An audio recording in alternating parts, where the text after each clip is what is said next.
In this example video, we're going to walk through a LIFO example under the Perpetual inventory system. Key thing to remember with LIFO is that it's our last in is our first out, dated before the sales date, meaning the last or the most recent purchase that was made dated before the sales date is sold first. So when we're looking at our data over here on the right, we see that the last purchase that we made is on April 30th. But when I make a sale on the 10th, I don't know that I'm making that purchase on the 30th. So those 160 units are not in my warehouse. They are not available to be sold to my customers. So I can't pull from the 30th. I have to pull from the most recent purchase that was made that would be dated before April 10th. So please keep that in mind when we're dealing with the perpetual inventory system for LIFO. So we had some beginning inventory, so we have to include that as our inventory. So 120 units at $26 per unit. And then we're making a sale of 90 units on the 10th. So we have to go to that cost of goods or cost of merchandise sold section. Again, we're pulling from LIFO. Last in is our first out, dated before the sales date. So what are the most recent items that we have available currently in our inventory as of April 10th that we could sell to our customers? So if we look to the previous date, the only inventory we have available is that beginning inventory. So we have to pull it from there. So we have our 90 units at $26 per unit for a total cost of $2,340. So we had 120 units. We just sold 90 of them. So that leaves us 30 units at $26 per unit, or a total cost value of $780. On the 15th, we're going to make a purchase. So we have to go into our purchases section. We're the buyer in this situation, and we're buying 140 units. Our cost has gone up to $28 per unit. So that purchase cost us $3,920. Remember, every time we make a purchase or we make a sale, we have to update our inventory levels. Remember, Perpetual is constantly updating our levels with every purchase and every sale that we make. That way we know how much inventory we have pretty much at any given time. When we update our inventory from after making a purchase, the first thing that we have to do is carry down the inventory that we had from the previous date only. So the date before the 15th that we did anything to our inventory was the 10th. So at the end of our business day on April 10th, we had 30 units at $26 per unit. In total, that cost us $780. We did not make a sale between the 10th and the 15th. So what we ended with on April 10th, we are starting with on April 15th. So we have to include that before we add our new purchase, our new layer of inventory that we have.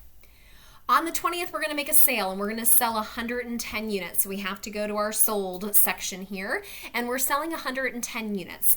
LIFO stands for last in is the first out, dated before my sales date. So we go to our previous day's inventory and we look for our last in, which is that lower level of inventory. Again, this is why we carry down those previous balances from the prior day so that we know how many layers of inventory that we have.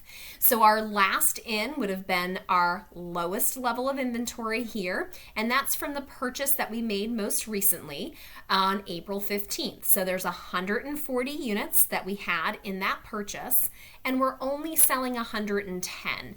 So this box of inventory can cover all of those units. That means 110 units are going to be sold at a cost of $28 per unit for this sale. So update our inventory. Layers of inventory. We had 30 units at $26 per unit.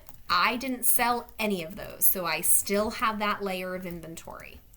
I had 140 units at $28 per unit, and I just sold 110 of those. So that leaves me 30 units left at $28 per unit, or a total value of $840. So at the end of business on the 20th, we have 60 units in total available, but they're at different cost per unit rate, so we have to break them out separately. On the 24th, we make another sale and we're going to sell 40 more units. LIFO stands for last in is our first out, again, dated before our sales date. So we look to the prior day. Our lowest level is our last in. So there's only 30 units in this box of inventory, and we're selling 40 of them. So I cannot take 40 times 28 to get my cost of goods or merchandise sold, because I don't have 40 units available at $28 per unit. I only have 30 of them. So again, think of them of like individual boxes of inventory. I open up that box, I reach in, I pull out 30 units, put them into a shopping cart, but that's not what my customer wants. They want 40. So I'm going to have to open a different box to get those remaining 10 units. So we're going to sell last in those 30 units at $28 per unit, which means that I need 10 more units out of that other box of inventory that was at $26 per unit. So updating our inventory, we had 30 units at $26 per unit. We just sold 10 of them. We're left with 20 units at $26 per unit. I had 30 units at $28. I sold all 30 units at $28, so I do not have any of that purchase left. And then finally on the 30th, we buy 160 units at $30 per unit.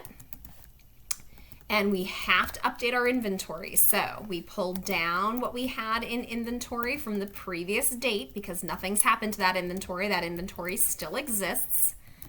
At $30 per unit is what we add, and it updates our inventory levels. Again, your total cost is the sum of this total cost column. So we want to know how much in total did it cost us for the items that we sold to our customers. When we get down here, when we're looking at our ending inventory, we only want to look at the last time we updated our inventory, because remember, that keeps happening after every purchase and every sale. It's that ongoing update that we do. So that means I have 180 units in ending inventory, and if we sum our two ending costs together for a total cost of $5,320.